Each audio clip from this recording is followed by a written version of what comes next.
Hello guys, welcome to my channel.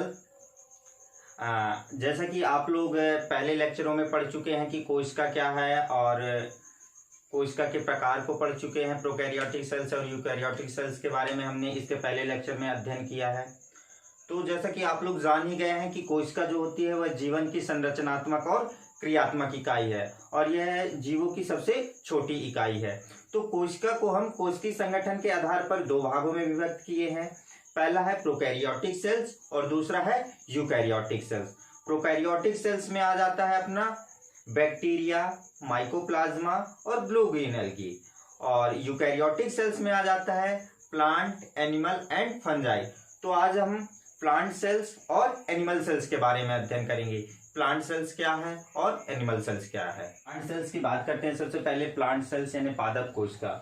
तो जैसे मनुष्य और जानवरों का शरीर छोटी छोटी कोशिकाओं से मिलकर बना होता है, वैसे ही पौधे भी कई कोशिकाओं से मिलकर बने होते हैं। तो सबसे पहले उसकी डेफिनेशन पे आते हैं कि पादप कोशिका की परिभाषा क्या है। तो plant cells are eukaryotic cells with a true nucleus along with a specialized structure called organelles that carry out certain specific function। यानी कि जो पादप कोशिकाएं होती हैं वे एक सच्चे नाभिक के साथ यूकैरियोटिक कोशिका हैं जिसमें एक विशिष्ट संरचना पाई जाती है जो ऑर्गन्स कहलाते हैं और ये विभिन्न कार्य को करते हैं। What is a plant cell? पादप कोशिका क्या है? तो प्लांट, पहला पॉइंट है अपना, plant cell are eukaryotic cell that very in several fundamental factors from other eukaryotic organism. जो पादप कोशिकाएं होती हैं वे यूकैरियोटिक कोशिकाएं होती हैं जो अन्य यूकैरियोटिक जीवों के मूलभूत कारकों से भिन्न होती हैं।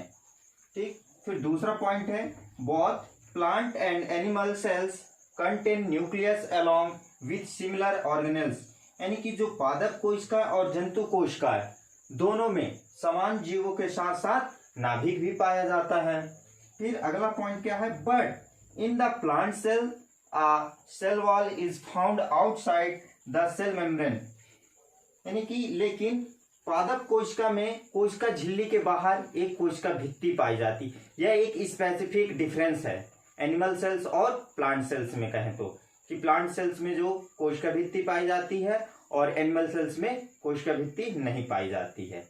अब हम बात करेंगे सेल डायग्राम की, प्लांट सेल के डायग्राम की करेंगे हम, प्लांट सेल के डायग्राम की कि इसमें कौन कौन से ऑर्गन्स पाए जाते हैं और इनके क्या क्या कार्य होते हैं।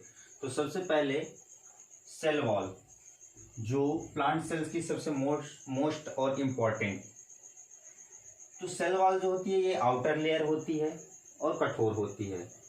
सेल वॉल जो होती है ये सेल्यूलोज, हेमीसेल्यूलोज, पेक्टिन और लिग्निन की बनी हुई होती है।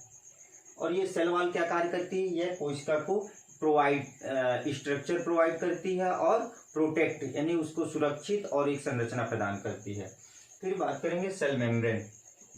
जो सेल मेम्ब्रेन होती है यह सेल वॉल के जस्ट नीचे पाई जाती है और ये सेमी परमेबल मेम्ब्रेन होती है। अर्ध पारगम्य झिल्ली होती है, यह पतली होती है, यह प्रोटीन और फैट की बनी हुई होती है। सेल मेम्ब्रेन के द्वारा क्या होता है, सेल मेम्ब्रेन जो होता है कि ये न्यूट्रिएंट्स जो होते हैं उनको इंटर और एग्जिट का काम करती है। आवश्यक पदार्थों को बाहर लाना और अंदर इसी सेमी परमेबल मेम्ब्रेन के द्वारा होता है। फिर आ गया हमारा ये क्या है, न्यूक्लियस। न्यूक्लियस जो होता है ये मोस्ट इंपॉर्टेंट पार्ट कहलाता है कोशिका का। अब न्यूक्लियस के अंदर होता है न्यूक्लियोलस। न्यूक्लियोलस होता है, ये न्यूक्लियोलस के द्वारा ही इसका राइबोसोम का फॉर्मेशन होता है। और न्यूक्लियर पोर है, यहाँ पे क्या है ये, न्यूक्लियर पोर। न्यूक्लियर पोर, जो न्यूक्लियर पोर है यह क्या करते हैं, न्यूक्लियस और सेल के मध्य संबंध को बनाए रखते हैं, यानी कि इसके और इसके मध्य संबंध को बनाए रखते हैं। यहाँ से क्या करते हैं, पदार्थों को, जो न्यूट्रिएंट्स होते हैं, सबस्टेंस होते हैं, उनको एंटर और एग्जिट का कार्य करता है, वहां से न्यूक्लियस पोर के द्वारा होता है। फिर ये एंडोप्लाज्मिक रेटिकुलम। एंडोप्लाज्मिक रेटिकुलम जो होता है यह प्रोटीन को प्रोड्यूसिंग का काम करता है। मैन्युफैक्चरिंग का काम कौन करता है, एंडोप्लाज्मिक रेटिकुलम। राइबोसोम, राइबोसोम जो होता है यह सबसे सेल का सबसे छोटा ऑर्गन्स कहलाता है और ये प्रोटीन सिंथेसिस में भाग लेता है, राइबोसोम। फिर आता है माइटोकॉन्ड्रिया। माइटोकॉन्ड्रिया जो होता है अपना, माइटोकॉन्ड्रिया क्या करता है कि ये एनर्जी को प्रोवाइड कराता है। क्या करता है, ये कार्बोहाइड्रेट और शुगर को ब्रेक डाउन करता है और उससे एटीपी का फॉर्मेशन करता है। इसीलिए माइटोकॉन्ड्रिया को क्या कहा जाता है, power house of the cell. फिर प्लास्टिड। प्लास्टिड जो होता है यह भी मेन इंपॉर्टेंट भाग होता है। प्लास्टिड जो होता है 3 प्रकार से इसमें पाए जाते हैं, क्लोरोप्लास्ट, क्रोमोप्लास्ट और ल्यूकोप्लास्ट। जो ल्यूकोप्लास्ट होता है यह क्या कहलाता है, ल्यूकोप्लास्ट जो होता है वह नॉन फोटोसिंथेटिक टिश्यूज में पाया जाता है, ठीक। और जो ल्यूकोप्लास्ट होता है इसमें क्या करता है, ये प्रोटीन सिंथेसिस, फोटोसिंथेसिस में भाग लेता है और यह स्टार्च को स्टोर करने का काम करता है। कौन, ल्यूकोप्लास्ट। और जो क्लोरोप्लास्ट होता है, क्लोरोप्लास्ट में ग्रीन कलर का पिगमेंट पाया जाता है जिसे हम क्लोरोफिल कहते हैं, और यह क्या काम करता है, यह फोटोसिंथेसिस का काम करता है। फिर आता है क्रोमोप्लास्ट। जो क्रोमोप्लास्ट होता है इसमें कई कलर के पिगमेंट पाए जाते हैं, रेड, ऑरेंज, ग्रीन। ये क्या करते हैं, फलों और फ्लावर्स को कलर प्रोवाइड कराते हैं, क्रोमोप्लास्ट। अब बात करेंगे गोल्गी एपरेटस। जो गोल्गी एपरेटस होता है, ये गोल्गी एपरेटस के द्वारा ही हमारा लाइसोसोम का फॉर्मेशन होता है। फिर साइटोप्लाज्म, इसमें जो होता है साइटो छोटे छोटे जस्ट जेली मटेरियल के जैसे ही साइटोप्लाज्म पाए जाते हैं, ठीक। लाइसोसोम, लाइसो स्पष्ट हो रहा है, यानी कि लाइसिस यानी ब्रेक डाउन करता है, ये लाइसिस करता है। इसको आत्मघात थैली भी कहते हैं लाइसोसोम को, क्योंकि ये क्या करता है, एंजाइम को डाइजेस्ट करता है। सेंट्रल वैक्यूल यानी केंद्रीय रिक्तिका जो होती है, यह सेल की सबसे बड़ी ऑर्गन्स कहलाती है। लगभग 90% भाग सेल्स का ये सेंट्रल वैक्यूल घेरे रहती है। अब सेल स्ट्रक्चर, प्लांट सेल के स्ट्रक्चर के बारे में देखेंगे कि कौन कौन से स्ट्रक्चर हैं। सेल वॉल, कोशिका भित्ति। It is rigid layer which is composed of cellulose, glycoproteins, lignin, pectin and hemicellulose. जो कोशिका भित्ति होती है वह सबसे कठोर परत होती है और वह किसकी बनी होती है, cellulose, glycoproteins, lignin, pectin and hemicellulose से बनी हुई होती है। फिर अगला पॉइंट है, the primary function of the cell wall is to protect and provide structural support to the cell. यानी कि जो कोशिका भित्ति होती है यह कोशिका को एक संरचना प्रदान करती है और प्रोटेक्ट और उसको सुरक्षित करती है, ठीक। फिर दूसरा है, it consist of 3 layers namely primary, secondary and the middle lamella. जो सेल वॉल होती है ये इसकी 3 परतें होती हैं, primary, secondary and middle lamella. जैसे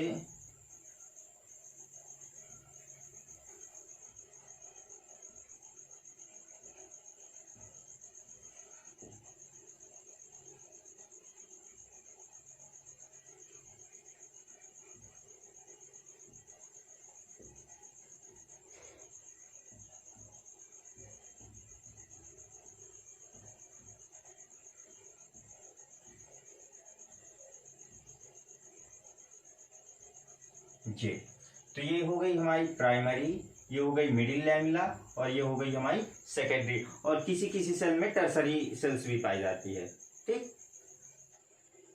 अगला है सेल मेम्ब्रेन। सेल मेम्ब्रेन का पहला पॉइंट है, it is the semi permeable membrane that is present within the cell wall. जो सेल मेम्ब्रेन होती है यह अर्धपारगम्य झिल्ली होती है जो सेल वॉल, कोशिका भित्ति के अंदर पाई जाती है। It is composed of a thin layer of protein and fat. इनकी जो सेल मेम्ब्रेन होती है यह एक पतली लेयर और यह किसकी बनी होती है, प्रोटीन और फैट की बनी हुई होती है। फिर the cell membrane plays an important role in regulating the entry and exit of specific substance within the cell. जो सेल मेम्ब्रेन होती है इसका इम्पॉर्टेंट रोल क्या होता है, यह सबस्टेंस को रेगुलेटिंग का काम करती है, यानी कि उनको अंदर और बाहर ले जाने का काम कौन करती है, सेल मेम्ब्रेन करती है। आता है हमारा न्यूक्लियस। न्यूक्लियस का पहला पॉइंट है the nucleus is membrane bound structure that is present only in eukaryotic cells. जो न्यूक्लियस होता है यह झिल्लीदार होता है, झिल्ली से बाध्य होता है और यह ओनली किस में पाया जाता है, यूकैरियोटिक कोशिका में पाया जाता है। ठीक, और जो न्यूक्लियस होता है दूसरा है the vital function of a nucleus is to store DNA और हेरिडिटी इंफॉर्मेशन। जो न्यूक्लियस होता है यह डीएनए और अनुवांशिकी सूचनाओं को स्टोर करने का काम करता है। प्लास्टिड की बात करते हैं तो प्लास्टिड का पहला पॉइंट है कि they are necessary to store starch to carry out the process of photosynthesis. ये क्या करता है, प्लास्टिड जो है वह स्टार्च को स्टोर करता है और क्या करता है, ये फोटोसिंथेसिस में भाग लेता है। तो जो प्लास्टिड होता है यह 3 प्रकार से होता है, क्लोरोप्लास्ट, क्रोमोप्लास्ट और ल्यूकोप्लास्ट। तो पहले बात करते हैं ल्यूकोप्लास्ट की। तो ल्यूकोप्लास्ट जो है they are found in non photosynthetic tissue of plant. जो होता है यह पौधों के नॉन फोटोसिंथेसिस टिश्यूज में, गैर प्रकाश संश्लेषी ऊतक में पाया जाता है। और they are used for the storage of protein, lipid and starch. जो ये ल्यूकोप्लास्ट होता है ये क्या क्या स्टोर करता है, प्रोटीन, लिपिड एंड स्टार्च। फिर आता है क्लोरोप्लास्ट। क्लोरोप्लास्ट क्या है कि each chloroplast contains a green coloured pigment called chlorophyll required for the process of photosynthesis. जो क्लोरोप्लास्ट होता है, क्लोरोप्लास्ट में एक ग्रीन कलर का पिगमेंट पाया जाता है जिसे हम क्लोरोफिल कहते हैं। और ये क्लोरोफिल क्या करता है कि फोटोसिंथेसिस प्रक्रिया में भाग लेता है। ठीक, फिर दूसरा पॉइंट है the chlorophyll absorbs light energy from the sun and uses is to transform carbon dioxide and water into glucose. जो क्लोरोफिल होता है यह क्या करता है कि सूर्य की एनर्जी को एब्जॉर्ब करता है और कार्बन डाइऑक्साइड और जल के साथ क्रिया करके किसका निर्माण करता है, ग्लूकोज का निर्माण करता है। ये किसका काम होता है, क्लोरोप्लास्ट का। अब बात करेंगे क्रोमोप्लास्ट की। Chromoplast have red, orange and yellow coloured pigments which provide colour to all ripe fruits and flowers. जो क्रोमोप्लास्ट होता है उसके पास रेड कलर के, ऑरेंज कलर, येलो कलर, लाल, संतरा और पीले कलर के पिगमेंट्स वर्णक पाए जाते हैं जो क्या करते हैं, पके हुए फलों एवं फ्लावर्स को रंग प्रदान, कलर प्रोवाइड कराते हैं। Central vacuole, it occupies around 30% of the cells volume in a mature plant cells। जो परिपक्व पादप कोशिकाएं होती हैं उसमें लगभग 30% सेंट्रल वैक्यूल, केंद्रीय रिक्तिका पाई जाती है। फिर ribosome, they are the smallest membrane bound organelles which comprise RNA and protein. जो राइबोसोम होता है ये सबसे स्मॉलेस्ट ऑर्गन होता है जिसमें आरएनए एंड प्रोटीन होते हैं। Lysosome, lysosome are called as suicidal bags as they hold digestive enzyme is an enclosed membrane. जो लाइसोसोम होता है, लाइसोसोम को आत्मघाती बैग भी कहते हैं क्योंकि यह क्या करता है, क्योंकि एंजाइम को, डाइजेस्टिव एंजाइम को यह अपने इनक्लोज्ड मेम्ब्रेन में रखता है। माइटोकॉन्ड्रिया, तो पहला पॉइंट है they are the double membrane organelles found in the cytoplasm of all eukaryotic cells. इनकी सभी यूकैरियोटिक कोशिकाओं के साइटोप्लाज्म, कोशिका द्रव्य में जो माइटोकॉन्ड्रिया होता है वो डबल मेम्ब्रेन, द्विलेयर होता है, द्विझिल्ली होती है। ठीक, और फिर आता है they provide energy by breaking down carbohydrates and sugar molecules, hence the are also referred to as the powerhouse of the cell। यानी कि जो माइटोकॉन्ड्रिया होता है यह क्या करता है, एनर्जी प्रोवाइड कराता है। यह क्या करता है कि कार्बोहाइड्रेट और शुगर को ब्रेक डाउन करता है और एटीपी का फॉर्मेशन करता है जिससे हमें एनर्जी मिलती है। इसी कारण इसे क्या कहते हैं, power house of the cell, कोशिका का ऊर्जा गृह। अब बात करेंगे हम type of plant cells. Types of plant cells जो होती है पादप कोशिका होती हैं। पादप कोशिका के कार्यों के लिए कई प्रकार की कोशिकाएं होती हैं, वो निम्न है। पहला अपना पैरेन्काइमस सेल्स,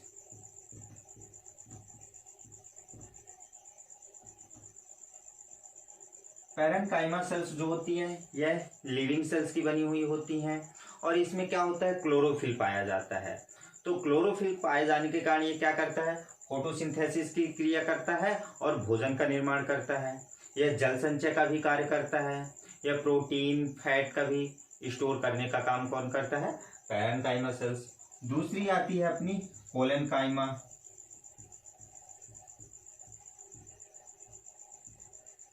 कोलेनकाइमा सेल्स, जो कोलेनकाइमा सेल्स होती हैं ये भी लिविंग सेल्स होती हैं और ये क्या होती हैं, लंबी होती हैं। जो कोलेनकाइमा सेल्स होती हैं इसमें भी क्लोरोफिल पाए जाने के कारण ये फोटोसिंथेसिस करते हैं और भोजन का निर्माण करते हैं। और ये क्या करते हैं, पौधों को यांत्रिक शक्ति प्रदान करते हैं। फिर तीसरी आती है अपनी स्क्लेरेन्काइमा सेल्स।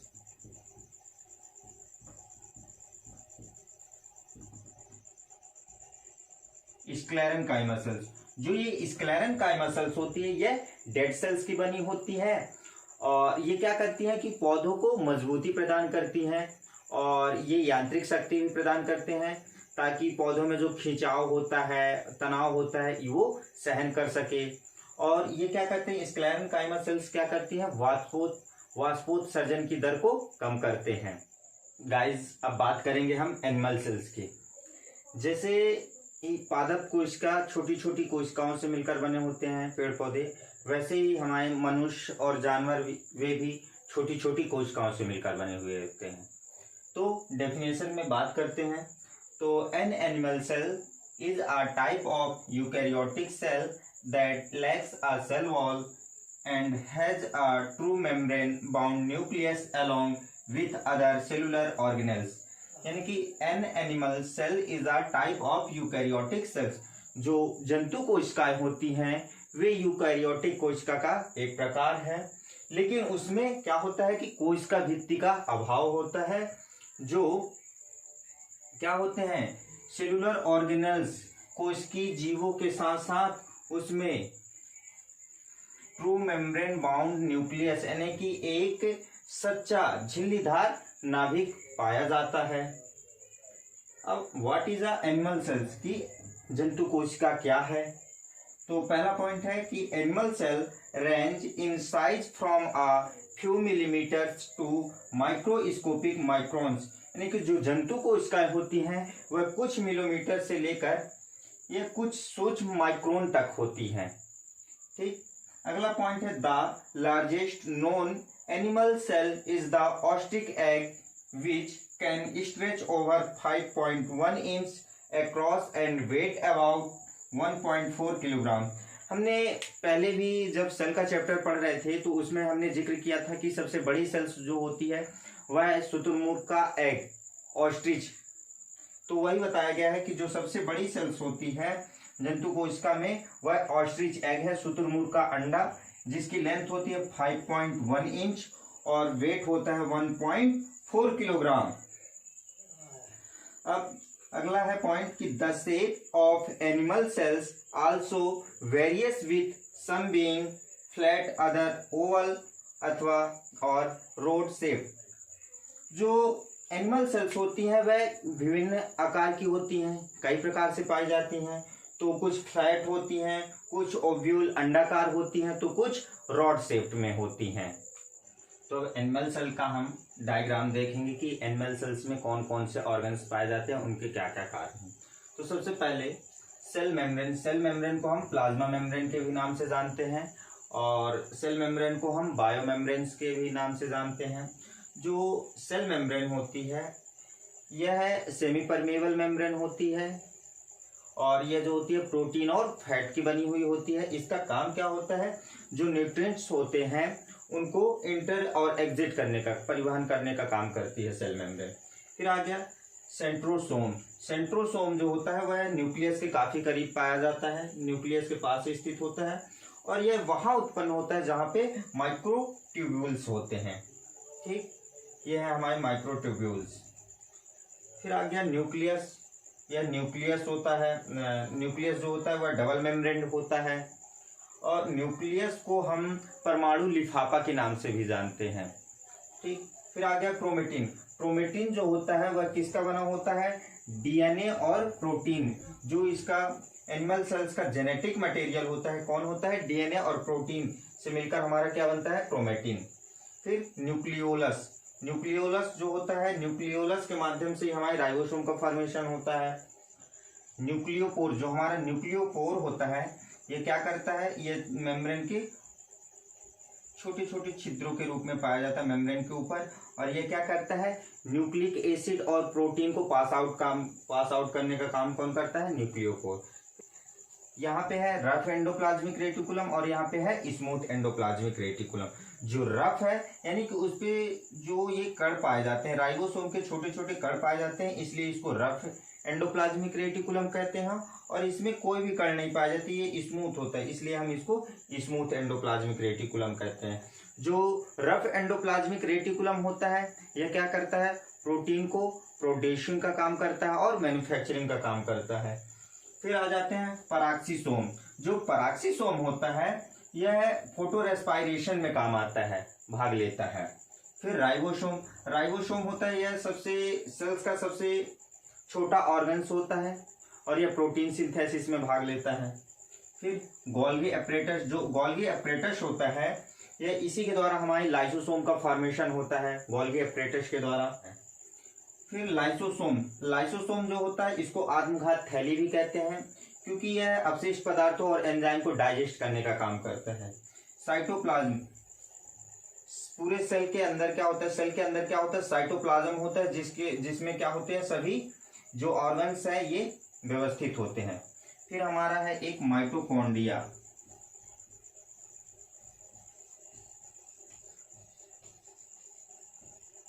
माइटोकॉन्ड्रिया को हम power house of the cell के नाम से भी जानते हैं, क्योंकि ये क्या करता है? एनर्जी प्रोवाइड करता है, कार्बोहाइड्रेट और शुगर को ब्रेक डाउन करके एटीपी का फॉर्मेशन करता है।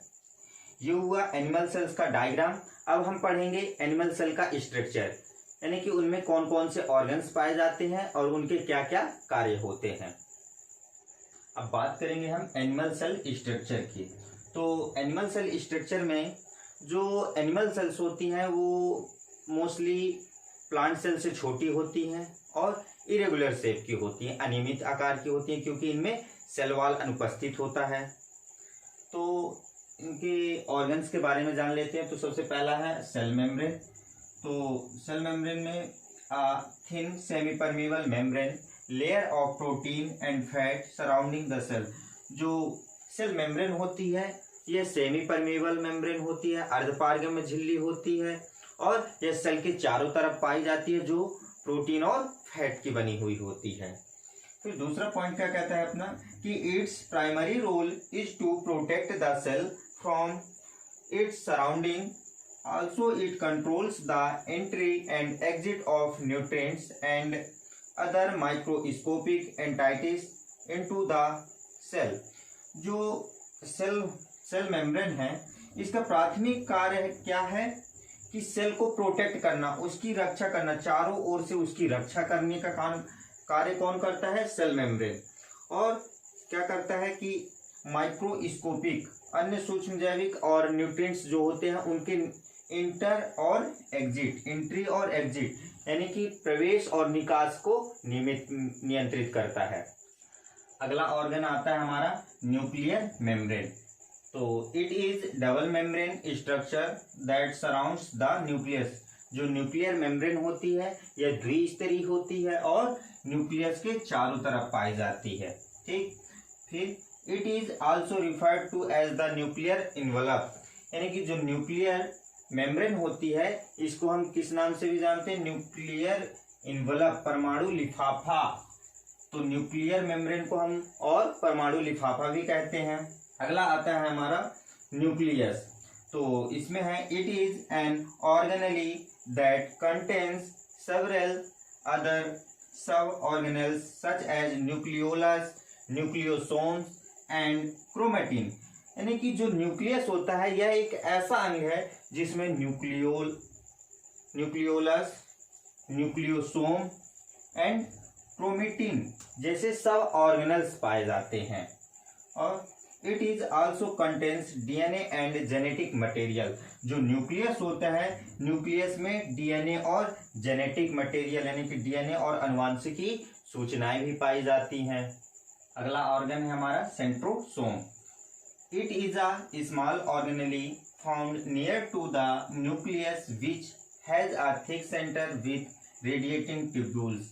जो सेंट्रोसोम होता है यह सबसे स्मॉल ऑर्गेनल होता है और यह कहाँ पे पाया जाता है? न्यूक्लियस के पास पाया जाता है और इसमें रेडिएटिंग ट्यूब्यूल्स यानी विकिरण नलिकाएं पाई जाती हैं।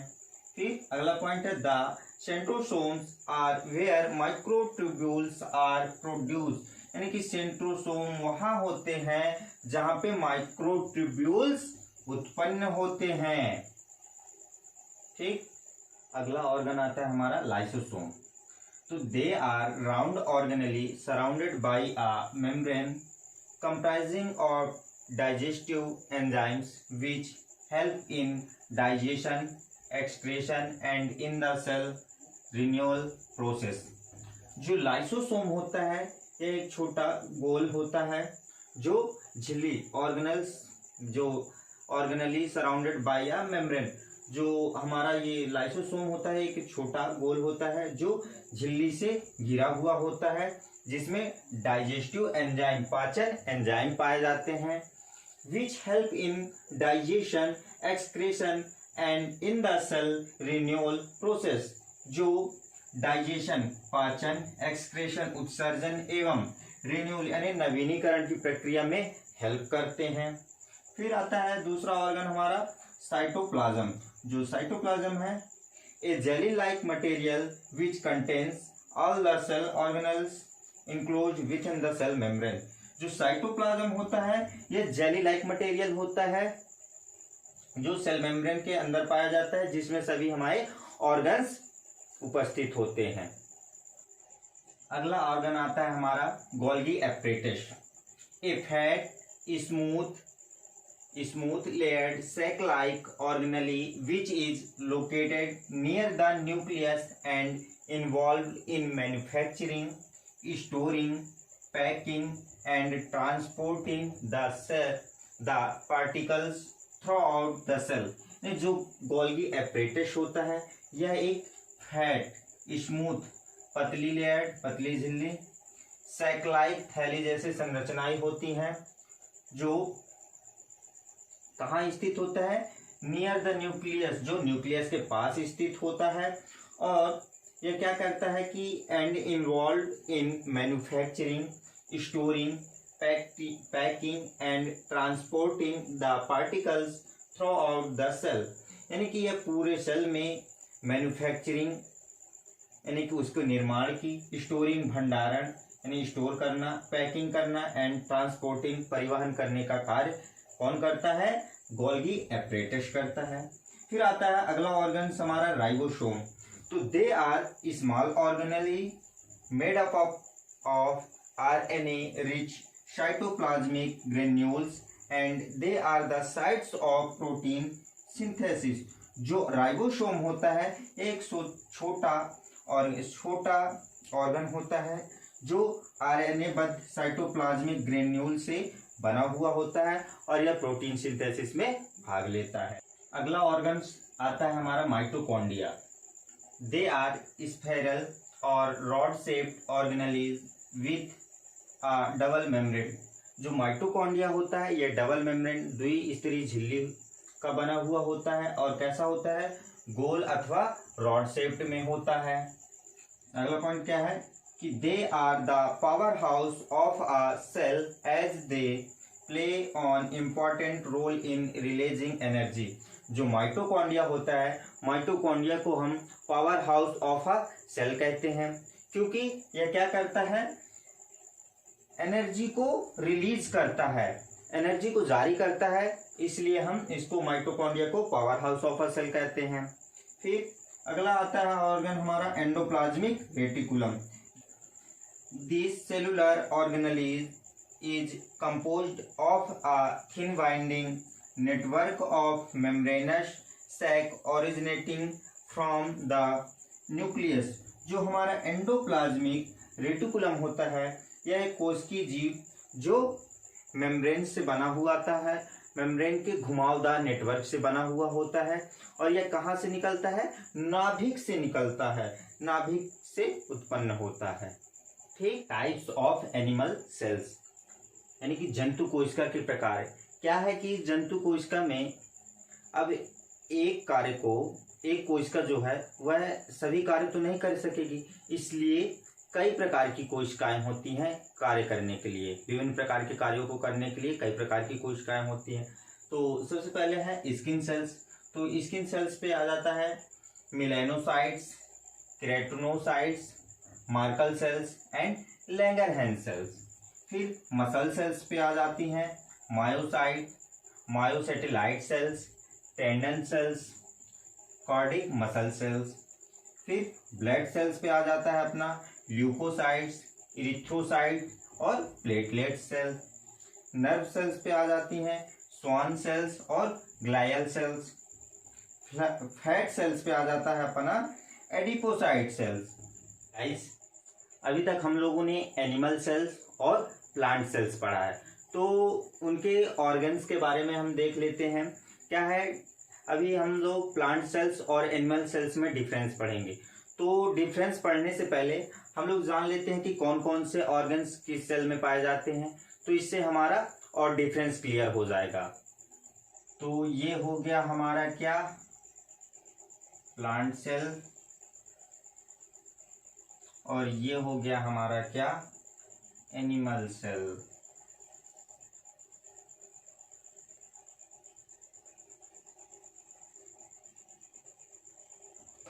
ठीक, ये हो गया हमारा प्लांट और ये हो गया हमारा एनिमल, और ये क्या हो गया, ये बोथ हो गया, यानी कि ये प्लांट और एनिमल दोनों। तो बात करें हम प्लांट सेल्स की, तो प्लांट सेल्स में सेल वॉल पाई जाती है और एनिमल सेल्स में एब्सेंट होती है। ठीक, ये प्लांट सेल्स जो होती है लार्ज होती है, एनिमल सेल्स जो होती है स्मॉल होती है, यानी कि ये छोटी होती है प्लांट सेल्स की अपेक्षा, और जो प्लांट सेल्स होती है ये बड़ी होती है। फिर जो होता है इसमें क्लोरोप्लास्ट पाया जाता है, इसमें क्लोरोप्लास्ट नहीं पाया जाता है, no chloroplast.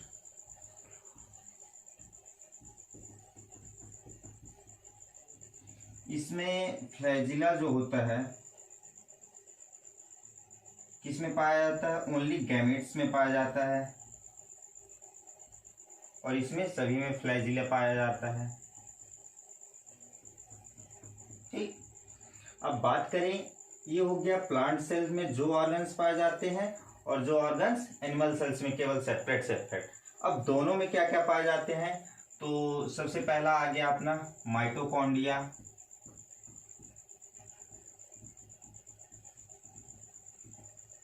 Mitochondria, lysosome, nucleus, ribosome,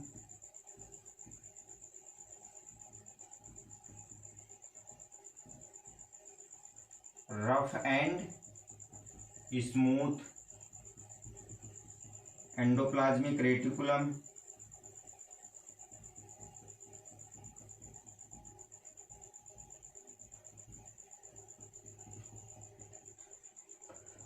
और भी कुछ छूट रहा है। माइटोकॉन्ड्रिया हो गया, लाइसोसोम हो गया, न्यूक्लियस हो गया, राइबोसोम हो गया, rough and smooth endoplasmic reticulum हो गया, गोल्गी एपरेटस हो गया।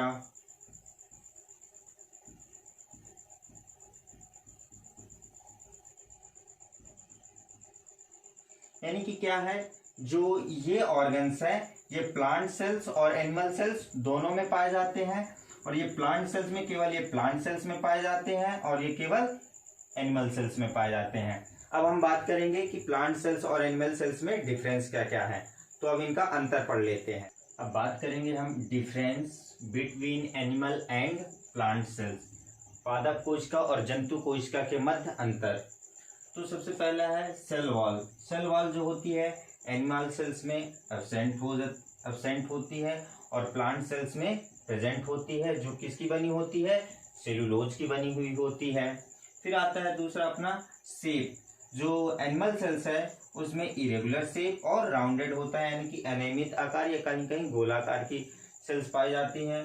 और जो प्लांट सेल्स होता है उसमें फिक्स्ड रिजिड शेप यानी कि कठोर आयताकार भित्ति की पाई जाती है प्लांट। बात करेंगे अब हम फ्लैजिला की। तो एनिमल सेल्स में प्रेजेंट इन सम सेल्स, यानी कि एनिमल सेल्स के कुछ कोशिकाओं में पाया जाता है और प्लांट सेल्स में नॉट यूजली प्रेजेंट होता है। फिर प्लास्टिड, जो प्लास्टिड होता है एनिमल सेल्स में एब्सेंट होता है और प्लांट सेल्स में पाया जाता है। क्लोरोप्लास्ट जो होता है एनिमल सेल्स में एब्सेंट होता है और प्लांट सेल्स में प्रेजेंट होता है। सेंट्रियोल्स, जो सेंट्रियोल्स होता है वह एनिमल सेल्स की सभी कोशिकाओं में पाया जाता है और जो प्लांट सेल्स होता है प्लांट सेल्स के लोअर फॉर्म में पाया जाता है। तो जैसे क्लेमाइडोमोनास में पाया जाता है क्या अपना लाइसोसोम, तो ये एनिमल सेल्स में भी पाया जाता है और प्लांट सेल्स में तो नॉट यूजली प्रेजेंट यानी कि पाया जाता है लेकिन उसका ज़्यादा उपयोग नहीं होता है। राइबोसोम तो एनिमल सेल्स में भी पाया जाता है, प्लांट सेल्स में भी पाया जाता है। माइटोकॉन्ड्रिया यह एनिमल सेल्स और प्लांट सेल्स दोनों में पाया जाता है। फूड मटेरियल, जो एनिमल सेल्स होता है उसमें फूड मटेरियल किसके रूप में स्टोर होता है, ग्लाइकोजन के रूप में, और जो प्लांट सेल्स होता है उसमें किसके रूप में रिजर्व होता है, स्टार्च के रूप में फूड मटेरियल स्टोर होता है। ये हुआ अब डिफरेंस एनिमल सेल्स और प्लांट सेल्स में। मैं आप लोगों से अब 2 क्वेश्चन पूछूंगा इसी में जो पढ़ाया हुआ है, और आपको इसमें कोई भी डाउट हो इस लेक्चर में तो आप कमेंट करके पूछ सकते हैं और उन प्रश्नों का जवाब भी आप हमें कमेंट करके जरूर बताएं। क्वेश्चन ये है, पहला क्वेश्चन है which cell organelle is responsible for packing, और दूसरा क्वेश्चन है where does photosynthesis occur in plant cells. मैं आप लोगों से उम्मीद करता हूं कि इन दोनों प्रश्नों का जवाब मुझे ज़रूर मिलेगा। मैं आपके जवाब का इंतज़ार करूंगा और यदि वीडियो पसंद आई हो तो लाइक करें और शेयर करें ताकि ये वीडियो आपके दोस्तों तक पहुंच जाए और वे भी इसका लुत्फ उठाएं। यदि चैनल को सब्सक्राइब नहीं किए हैं तो चैनल को सब्सक्राइब करें और बेल आइकन को प्रेस करें ताकि कोई भी नई वीडियो के लिए आपको नोटिफिकेशन मिल जाए। धन्यवाद।